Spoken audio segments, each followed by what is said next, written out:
I was born in Hattiesburg, Mississippi, the year 1911, April 2nd.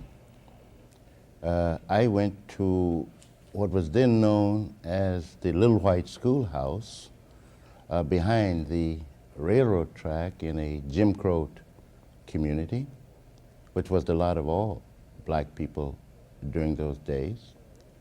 And I went across the railroad track in Hattiesburg, Mississippi, and went through the, in the 3rd Ward, and went through the 6th grade. My father was a sawmill worker. He was the breadwinner in the family. The weekly wage was pitifully low. And in Hattiesburg, Mississippi, the picture to children of this day, and I'm certain for generations yet to come, is one in which they will be asking, Mama, Papa, how come? Black people was segregated behind the railroad track. The railroad track was the dividing line established during the period of chattel slavery. And the dividing line during that day continued to exist in 1911, the period in which I was born. And what did it mean to be beyond the railroad track, behind it?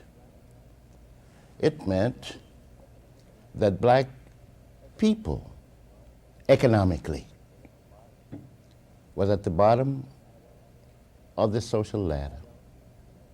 Adults, as well as the young, had no opportunities beyond the ghetto in this segregated community dominated by Jim Crow. It meant that politically,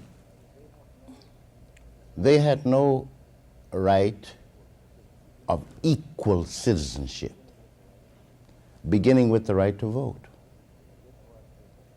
This was a denial based upon poll tax, based upon grandfather clauses, based upon terror, legal, extra-legal, and to think of black people running for office was unthinkable, was impossible, because there were party primaries, Democrat, Republicans, and blacks were excluded from either.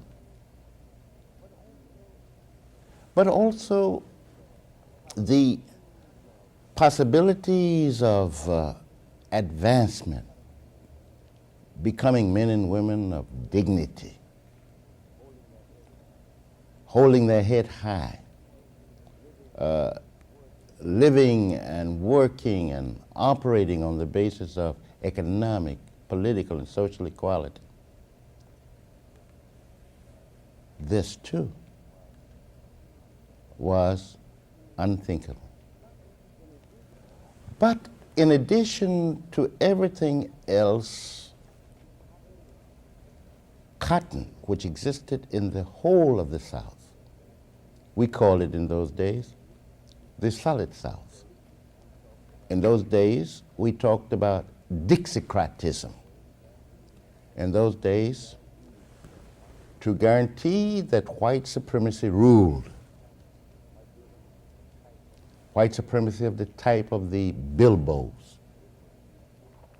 This was reinforced by KKK terror, reinforced by lynchings,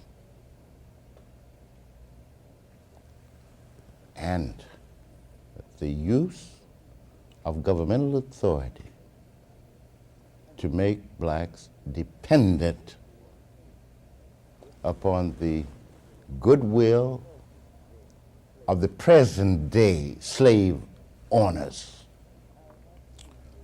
When I had to go to the 3rd, 4th, 5th grade on the other side of the railroad track, there were white boys living in a white community, a community that we had to go through to get to school, would always meet us with sticks, stone, bricks, and we had to fight our way through. And if one thought that the law would come to your support, they had another thing coming. Nothing of the kind. This was a daily experience of black children who had to go to school in the 3rd Ward in Hattiesburg, Mississippi. Or you can take an uncle of mine who was lynched because he dared to speak up for the right to receive, should I say, adequate wages. When I came along, the prevailing thought, the prevailing consciousness that the black people would never in the United States achieve equality. This is the way the things are. This is the thing that will be. There were varying opinions. For example, the prevailing thought that if, say, through education,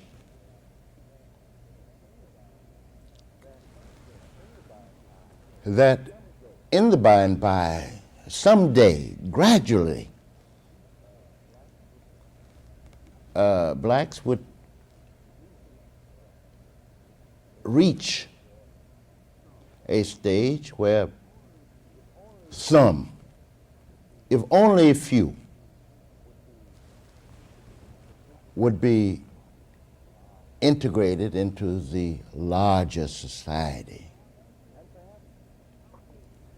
And perhaps someday, through education, white people too would become educated, and they would see the necessity for being integrated. The thought that all of us are God's children, but that this would require education. The question was never put, education for what? Education for whom? Education for what class? These were not discussable questions. In the 20s, when I came along, I thought that human nature couldn't be changed when, in fact, it could be changed. That human nature was class conditioned, was a class concept with its basis in class. I was to learn this later. And you'll be surprised what I wanted always to become a lawyer. My mother wanted me to become a preacher. My aunt wanted me to become a Duke Ellington. I did not see beyond that. Earning a living within the framework of things as they existed was my outlook on in that period. When the economic crisis struck in 1929, I was immediately thrown out of school in my sophomore year. I attempted to wash dishes at night and go to school, but found that to be physically impossible.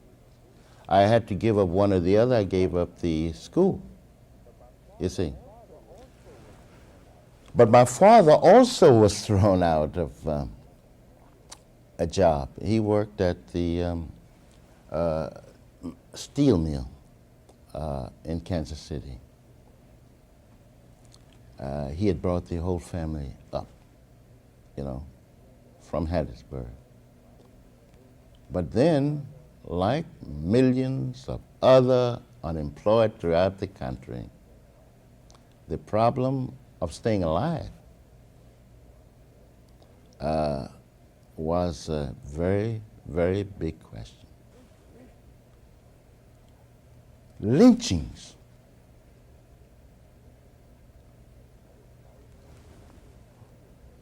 If I recall correctly, during that whole period, some 6,000 lynchings had occurred through the South. In Marysville, Missouri, not so far from Kansas City, a black man was burnt.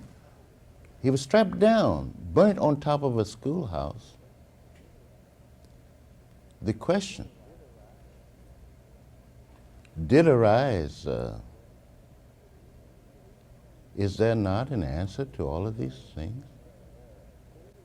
So there used to be daily gatherings of many unemployed in Paseo Park in Kansas City, Missouri. The unemployed gathered there, and naturally, debates on every kind of question. Iconoclastic science, for example. Questions of the Republican Party and its betrayal. Questions of the Democratic Party, its base being the Solid South, the Dixiecrats.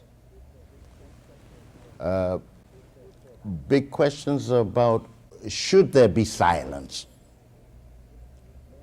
when men and women were being evicted from their homes because they could not pay rent. What to do about welfare? Why should people be dependent upon charity, philanthropy? Why shouldn't there be certain city responsibilities, state responsibilities, federal responsibilities? How and what should be done to promote economic, political, and social equality?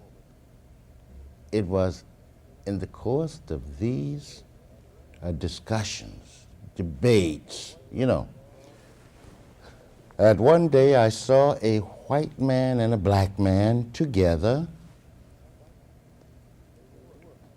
selling the Daily Worker. This was my first introduction to communism and the Communist Party. Black man, white man, working together, and each of them saying that lynching should be abolished, that there should be welfare, relief for the unemployed without discrimination. Black and white, and especially white, protesting the frame-up of the Scottsboro Boys, Angelo Herman. How could this be? The Democratic Party was lily white. In fact, their base was precisely that of the Solid South and they promoted, supported policies which could not but help feed lynching.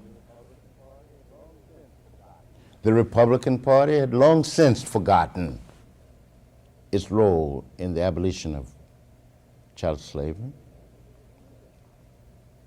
and did nothing on these. But even more, it was Hoover who was the President of the United States when these things hit. I concluded that this was the hand to shake. The fact that this black and white persons were selling the Daily Worker, calling for organized public opinion to act, to put an end to lynchings, to support movements for unity and action of black and white, to help meet all of the economic problems which flows from a criminal policy of those who ruled the United States. The big moneyed interests, the racists, and the political organization which helped to sustain and promote it. I've never heard this before. I never heard that it was possible to change things. This was an answer to the question that you can't change human nature. This was a tonic. It was a voice representing the fundamental interests of the people, bringing hope and encouragement.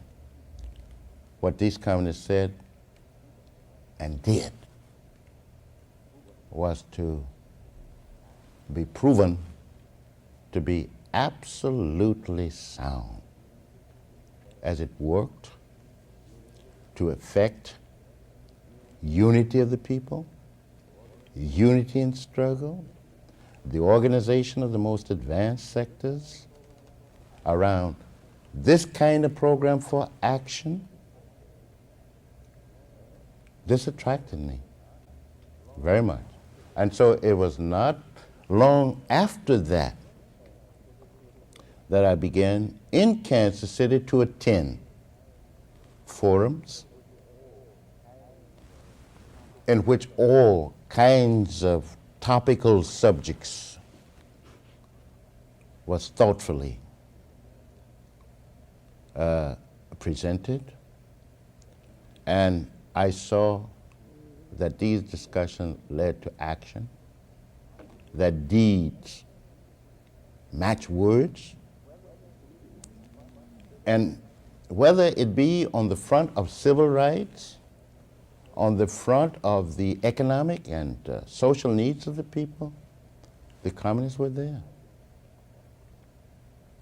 I joined the Communist Party because of this. The fact that they beat you becomes a fact that is quickly known. The proper conclusions are drawn that you're dealing here with a force determined, as they put it in those days, quote unquote, to keep black in that place. This meant second-class citizenship. And it was part of the largest struggle. You quickly learn this, that this is not only anti-black, it is anti-white as well. I learned from this, and that is the thing that, among others, that strengthened me. But better men than I have experienced much, much more. So this was a question of paying dues, which enable one to defend democracy, to extend democracy, to satisfy the needs of the people. This was a contribution to America. And all of these beatings was designed to keep me from making this contribution. Well, in the YCL, I think that this was a thing of beauty. By this I mean that black members, white members worked together, fought together as equals. The democratic discussions that took place were in fact democratic, and that young blacks, together with young whites, would discuss policy from its beginning and conclude that policy. And you knew by experience that it was black and white. And it was based upon a struggle against a white ruling class. I was to learn later that without unity, it was inconceivable that one group who exploited could succeed without unity with another group which was exploited, oppressed as a nationally oppressed people and as a race. All of these things emerged, the commonness of our task, togetherness. And if you mean by this that white chauvinism did not exist, I would say, and I believe that it's necessary to understand, that we work not in a vacuum, that outside influences express themselves from within, and even white young people who are so advanced in their thinking, who are trying to separate themselves from ideas and habits of the old and of the class that ruled things, is bound to be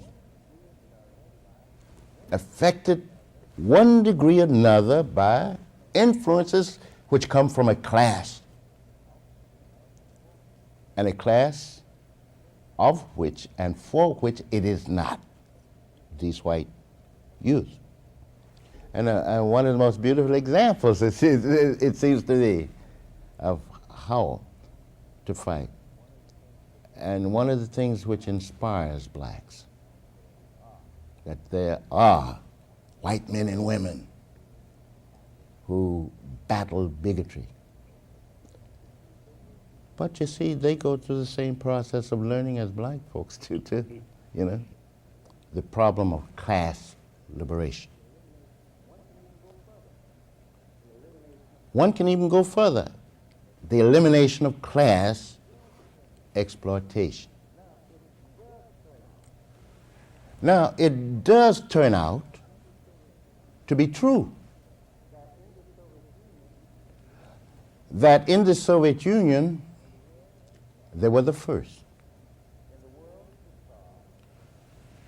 in the world to solve the national question. And to solve the national question means first of all, to remove the basis for national oppression. This means taking the profits away from those who profit from inequality of people. But this was not Stalin's idea. It was Lenin. And Stalin learned this from Lenin.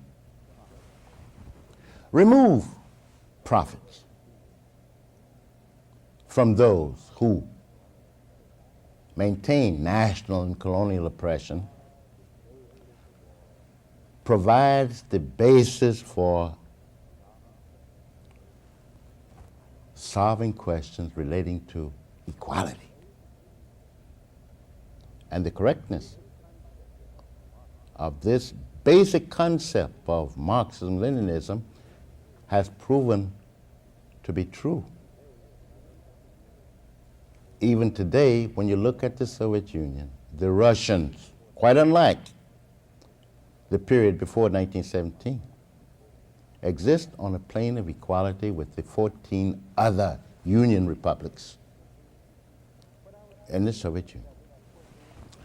But I would say that people who develop this kind of thinking do so out of considerations that has aims other than the elimination of the system of capitalism, does not see the struggle for democracy and its relationship to a higher life for the peoples. Therefore, they develop theories about something coming from, quote unquote, Russia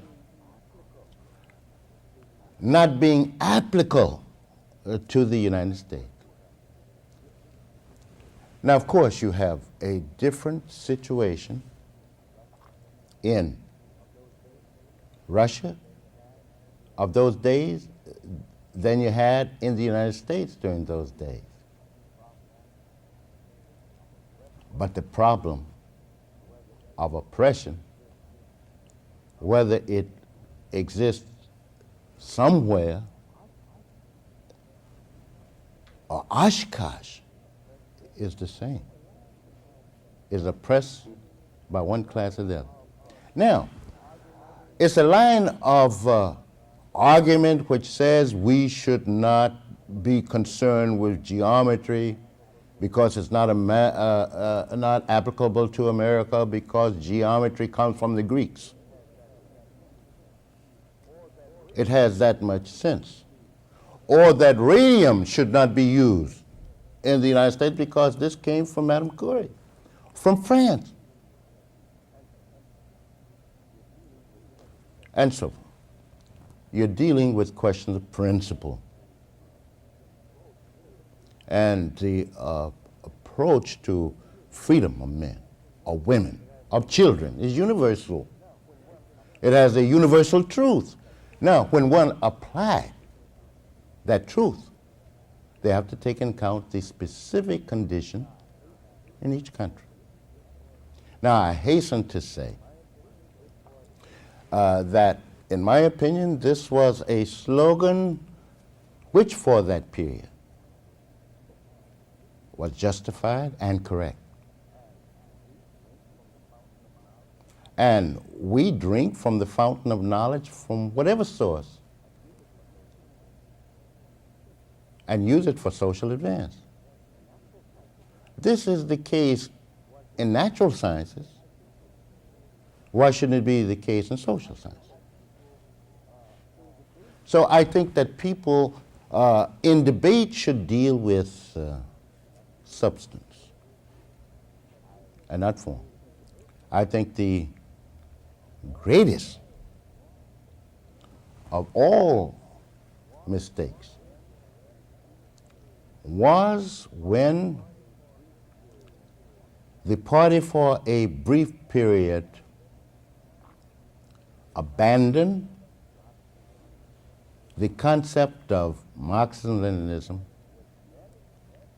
an abandonment which meant giving up the class struggle in the United States. I think that this was an era which was bound to have negative consequences on the party, an era which did not help to advance the cause of struggle for the working class and for the equality struggle of black people in the United States, to defeat fascism, to stop on a world scale the Rome, Berlin, Tokyo axis. At home, to defeat the efforts of the America Firsters, to defeat the National Association of Manufacturers, to defeat the sit-down of big capital a la Henry Ford, and to defeat the Ku Klux Klan and other reactionary forces in the country. There was a common interest existing between all of these class forces who had as a single aim to defeat fascism, not to retreat a single inch from maintaining what masses has achieved in blood for this country. Naturally, under such circumstances, there was an activization of all democratic forces, the communists, who sincerely devote themselves to the struggle for democracy and see socialism only in relationship to it, was activized as well. There's not a group in the country which did not grow as a result of fighting for democracy. And people felt freer to give their true feelings to the communists who they saw on the firing line for democracy and anti-fascism. Now, after the victory had been achieved, then these same mixed class forces find themselves in a situation where there takes place a differentiation among them. Some want to stand still, some wish to go back, and many of them all want communists not to profit from their victory to which they gave so much. It was Karl Marx during the Civil War even who brought to this country, first of all, but also to the world, that labor in the white skin can never be free so long as labor in the black is branded. This is an axiom in the party. Now, this does not mean that the party in the struggle against white chauvinism did not make mistakes. I, being a member of the National Board of National Negro Congress, worked with others to project for the first time in the United Nations a petition, a statement in regards to discrimination against black. That's the first time this has ever happened. This was soon to be followed by a statement William B. Du Bois. This was later to be followed by William L. Patterson's We Charge Genocide, and so forth. We were struggling because the problems of blacks was connected with the problems of blacks in Africa as well. But any people, to put it frankly. There was a substitution of what is decisive in our party. The maximum use of the educational method, the ideological struggle, throwing that overboard and making primary administrative measures of expulsion. I don't agree with that, neither does the party. Fascism was around the corner. It was a period in which there was not only a danger to democracy in general, but a danger to the Communist Party in particular. For example, 135 leaders of the Communist Party had already been indicted under the Smith Act. These comrades remember that during the Palmer raids, that whole period, that 10,000 communists had been rounded up and put in jail. And they see this as a possibility, as a growing danger. The mistaken concept that you need the perfect man, you need the perfect woman, you need to do things in rapid fire order. You need people to do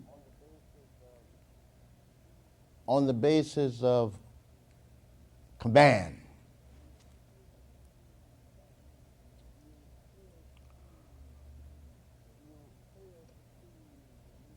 You fail to see the need for the educational processes. We don't have time for it. The danger is upon us.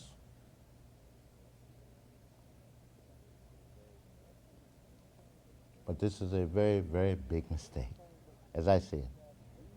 The principles for which we were fighting, I would gladly fight for those principles today. I think those principles were correct. And they were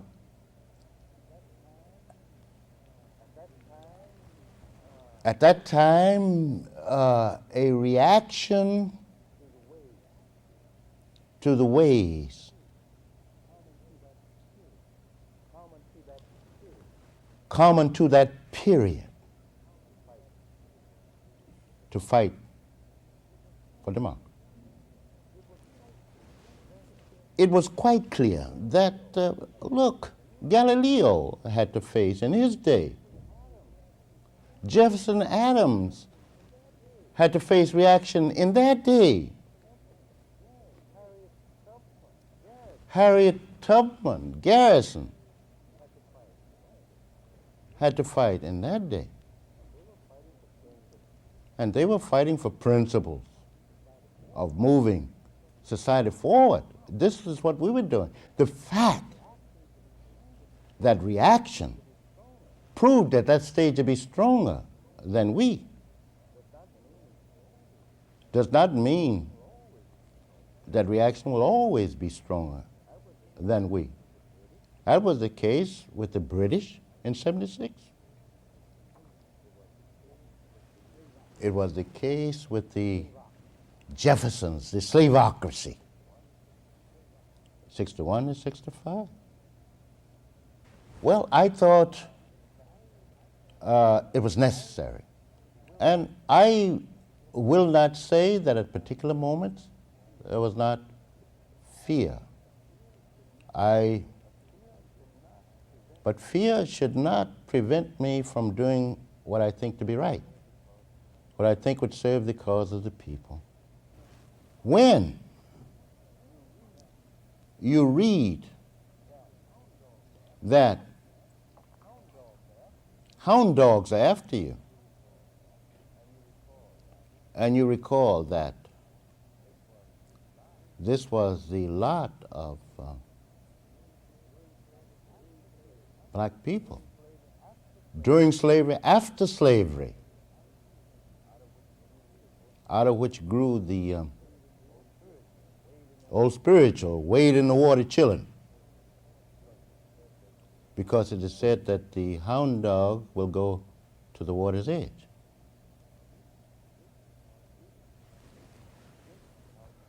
This is how you can escape chattel slavery. People supported them. That was the Underground Railroad. And to repeat, when you are active in the fight to defend the interests of people, act in ways that give patriotism meaning, you are able to survive.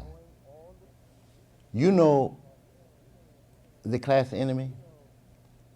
You know that they are racist. You know that they are bestial. Well, you have a choice to be a coward or continue the fight for the people, knowing what the end may be. This was how I looked upon things. I think it was a struggle for a correct line, how to effect it. And the best way to do that is to preserve the integrity of the Communist Party. I did not agree with those who took a revisionist line, the essence of which was to give up the class struggle, which was to give up the party. I thought this was inimical to the interests of the class, to the interests of the nation. Even present-day events show that those who took this path were wrong. They took a path toward individualism. They put individual interests above the interests of the common man, the common woman. You see, there are those who feel that they wasted 20 years because they are now wallowing in riches, material riches. Why should I struggle for others? Better struggle for myself. Me, me, me. Well, it was not this that I joined the Communist Party. I understood there would be ups and downs, but that the right path will be found. I believe that path has been found. I believe that the Communist Party is here to stay. As long as they're working class, you'll have a Communist Party. You cannot destroy the working class. You cannot destroy the Communist Party. Whatever the stratagems, by setting up organizations with the name communist in it, whether by attempted infiltration of the Communist Party, this is part of the struggle. It will not be successful. So you can see, I was very happy to come out of prison and find a Communist Party with a present and with a future.